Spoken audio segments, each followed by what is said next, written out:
எல்லோருக்கும் வணக்கங்க. இப்போது லெக் பீஸ் செய்ய போகிறேங்க. அதுக்கு இரும்பு வடை சட்டி அடுப்பில் வச்சுட்டு எண்ணெய் ஊற்றி காஞ்சதும் கடுகு போட்டுக்கலாங்க. கடுகு வெடித்ததும் வெங்காயம் ஒரு 250 கிராம் பக்கம் அரிஞ்சு வச்சுருக்குறோம். அதையும் கருவேப்பிலையும் போட்டுக்கலாம். ரொம்ப பொடிசாக அரிஞ்சுக்கணுங்க சின்ன வெங்காயம். வதக்கிட்டு வெங்காயம் கொஞ்சம் பத்தாத மாதிரி இருக்குதுன்னு மறுபடியும் ஒரு 75 கிராம் பக்கம் திரும்ப அரிஞ்சு போட்டேங்க. இது கொஞ்சம் வணங்கினதும் இஞ்சி பூண்டு பேஸ்ட்டு போட்டுக்கலாங்க.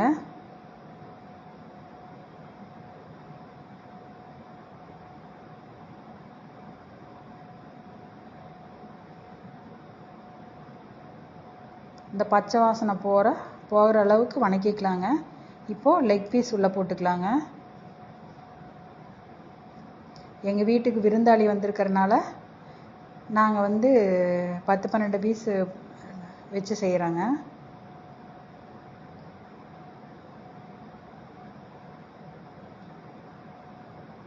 நல்லா கிளறி கலர் மாறினதுக்கப்புறம் தண்ணி ஊற்றிக்கலாங்க.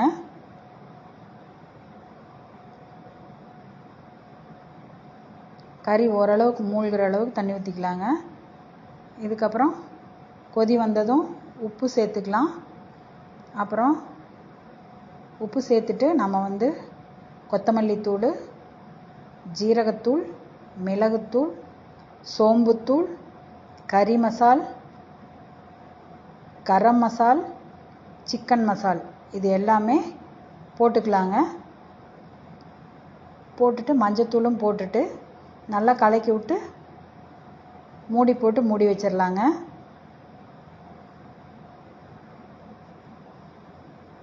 நல்லா வேகட்டுங்க. வெந்து கொஞ்சம் சுண்டி வந்துருச்சுங்க. இப்போ 2 பெரிய வெங்காயம் பொடி பொடியாக அரிஞ்சு வச்சுருக்கோம், அதை போட்டுக்கலாம். அப்புறம் பூண்டு ஒரு 20-30 பல் சன்னமாக அரிஞ்சு வச்சுருக்கோம், அதையும் போட்டுக்கலாம். அதுக்கப்புறம் கொத்தமல்லி இலைகள் கட் பண்ணி அதையும் போட்டுக்கலாம். போட்டுட்டு ஒரு கிளறி மூடி அடுப்பு அணைச்சிடலாங்க. அதுக்கப்புறமா நாம் சாதத்து கூட வச்சு பரிமாற வேண்டியதாங்க. சிக்கன் சாப்ஸ் ரெடி ஆயிடுச்சுங்க. நீங்களும் செஞ்சு சாப்பிட்டு பார்த்துட்டு எப்படி இருந்ததுன்னு சொல்லுங்கள்.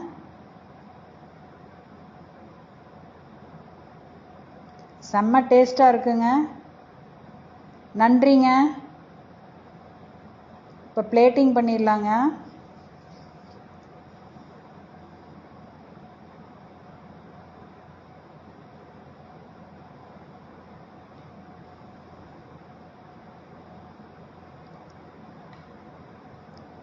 சுவை மிகுந்த கோழி சாப்ஸ் ரெடி. சாப்பிட்டு சொல்லுங்கள்.